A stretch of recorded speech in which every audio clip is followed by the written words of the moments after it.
जय श्री स्वामीनारायण विद्यार्थी मित्रों, आज हम अध्ययन करने जा रहे हैं कक्षा 8 विषय हिंदी में इकाई 3, जिसका नाम है अंतरिक्ष परी सुनीता विलियम्स। इस इकाई को लिखने वाली भी एक महिला ही हैं। तो आइए हम इस इकाई की लेखिका के विषय में जानते हैं। लेखिका का परिचय। नाम डॉक्टर कोकिला पारेख।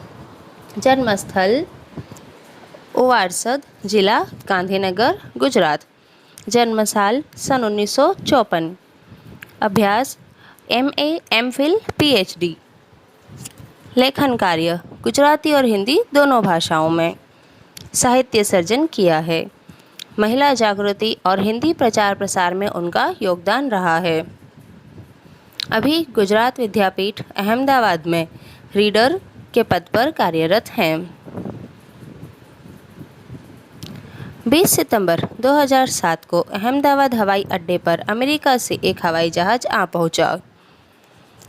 तब अटलांटिस यान पृथ्वी पर पहुंचने जैसी उत्तेजना हुई थी। उसमें था गुजरात का गौरव, भारत की शान और पूरे विश्व की बेटी सुनीता विलियम्स।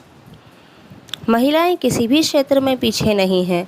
वह उच्च से उच्च पद पर आसीन तो हैं ही, परंपराओं की बेड़ी को तोड़कर अपने अस्तित्व को साकार रूप देने की क्षमता आज की नारी में है। युवा पीढ़ी की गौरवशाली परंपरा में अंतरिक्ष पर अपना अस्तित्व स्थापित कर चुकी भारतीय महिला कल्पना चावला के बाद सुनीता विलियम्स का नाम जुड़ा है। सुनीता ने भारत की प्रतिष्ठा को गौरवान्वित किया और सफल होकर वापस आई। हमारे देश के हरियाणा प्रांत के करनाल शहर की कल्पना चावला को प्रथम महिला अंतरिक्ष यात्री होने का सम्मान मिला था।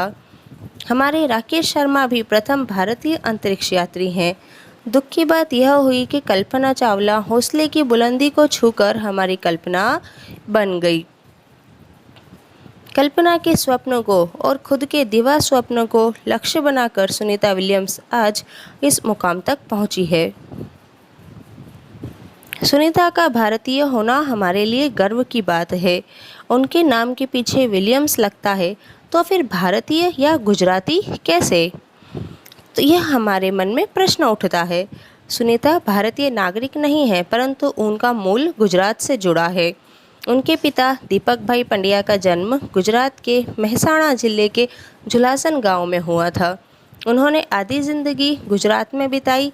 अहमदाबाद में माध्यमिक शिक्षा और उच्च शिक्षा प्राप्त की। डॉक्टरी सेवा देकर 1960 में सदा के लिए अमेरिका गए। वे मैसाचुसेट्स के कालमाउथ में प्रसिद्ध न्यूरोसर्जन थे। उन्होंने उर्सबाइन बोनी नामक यूगोस्लावियन युवती से शादी की। पिता दीपक पंड्या और माता उर्सबाइन के जय, दीना और सुनीता तीनों संतानों में सुनीता सबसे छोटी है। सुनीता का जन्म 19 दिसंबर 1965 ईस्वी को ओहियो, अमेरिका में हुआ था। मुक्त वातावरण में पली सुनीता में साहसिक वृत्तियां उभर सकी। सुनीता बचपन से ही दौड़, स्विमिंग, घुड़दौड़, बाइकिंग, स्नोबोर्डिंग, धनुर्विद्या जैसे साहस भरे खेलों में भाग लेती थी। वह मेहनती थी, शिक्षकों की चहेती थी। घरवाले उसे प्यार से सुनी कहते थे। 6 साल की सोनी ने अमेरिकी यात्री नील आर्मस्ट्रॉन्ग को चांद की धरती पर उतरते देखा था। तब से मन में निश्चय कर लिया था कि मुझे कुछ ऐसा कर दिखाना है। बचपन का संकल्प उसने साकार किया। उसकी हाई स्कूल की शिक्षा मैसाचुसेट्स से हुई। यूनाइटेड स्टेट्स नेवल अकादमी मैरीलैंड से भौतिक विज्ञान में स्नातक किया। Engineering management Florida institute of technology 1995 में बाद में अनुस्नातक किया। इसके पहले 1987 में नेवल अकादमी के व्यावसायिक अनुभव के लिए जुड़ी, जहां साहस और श्रम की प्रवृत्तियों का महत्व था। इसके बाद नेवी में एविएशन ट्रेनिंग, अमेरिका में कमीशन अधिकारी बेसिक डिवाइंग ऑफिसर का पद मिला। हेलीकॉप्टर प्रशिक्षण प्राप्त किया। प्रशिक्षण के बाद ऑफिसर इंचार्ज बन गई। सुनीता को United States naval test pilot course के लिए चयनित किया गया। पायलट बनने की सिद्धि को प्रथम कदम माना। अंतरिक्ष पर जाने की तीव्र इच्छा थी, इसलिए हिम्मत नहीं हारी और नासा जाने में सफल हुई। तब से आज तक सुनीता नासा में कार्यरत है। 1998 में अंतरिक्ष यात्री कार्यक्रम में द्वितीय प्रयास में चयन हुआ। दुनिया में हजारों वैज्ञानिक और पायलट हैं, परंतु अंतरिक्ष यात्री केवल 100 है। सुनीता ने खास मित्र और सहाध्यायी माइकल विलियम्स से शादी की और सुनीता पंड्या से सुनीता विलियम्स बनी।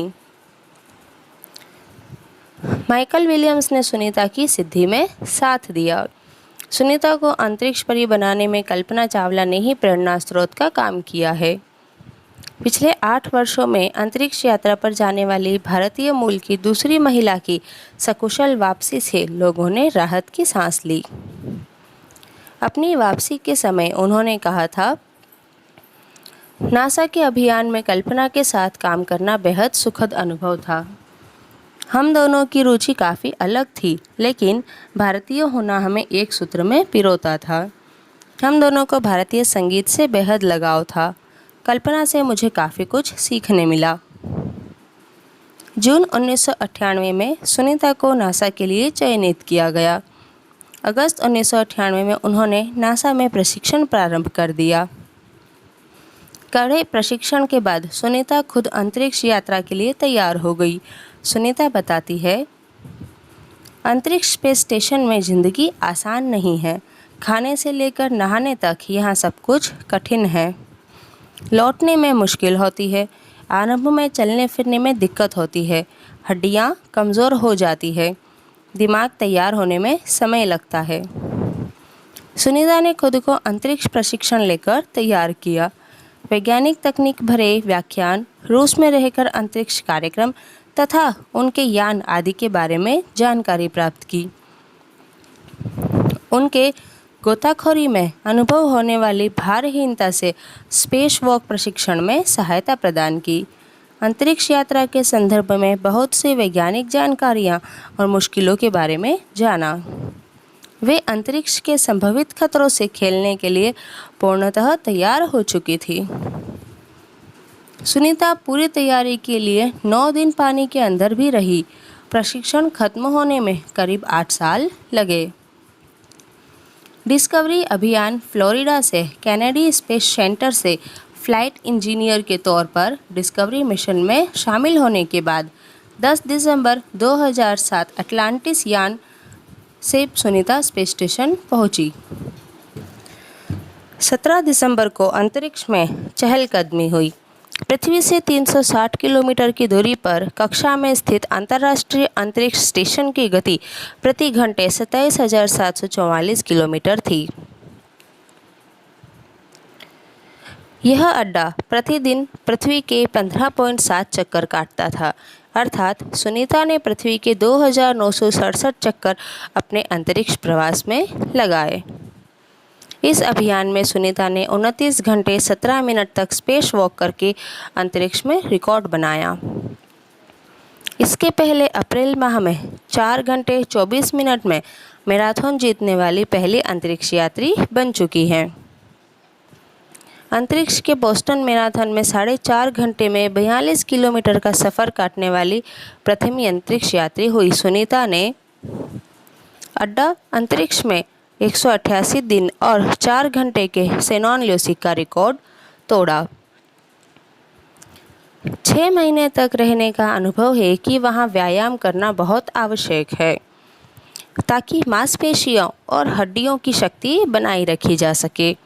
शरीर को लचीला बनाया रखा जाए, जैसे कि साइकिल चलाना, दौड़ना, हवा में तैरना आदि।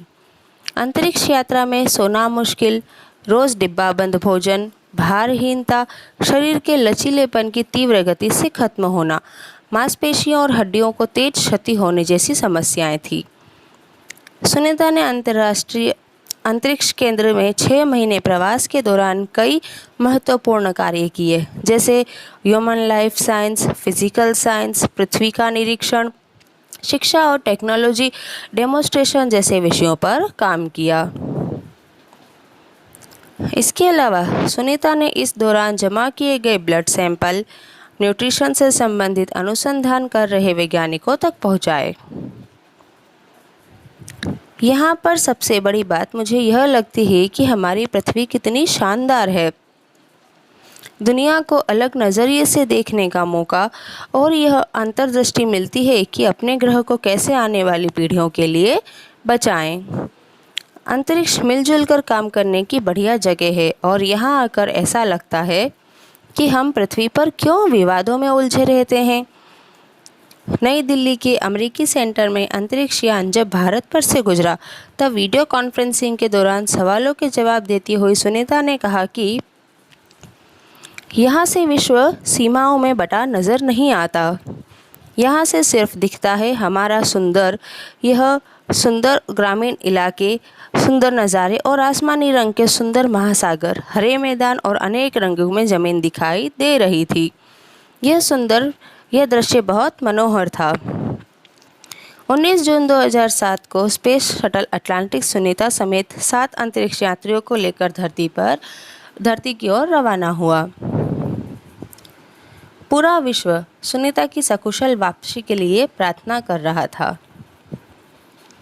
194 दिन, 18 घंटे और 58 मिनट अंतरिक्ष में बिताकर रिकॉर्ड बनाकर सुनीता की वापसी 22 जून 2007 को हुई। सुनीता के आश्चर्यजनक कार्य से भारतीयों और गुजरातियों का सर ऊंचा हुआ। हम यह कह सकते हैं कि यदि नारी को सर्वोच्च स्थान पर बिठाना है तो सुनीता की तरह साहसी और महत्वाकांक्षी बनना होगा।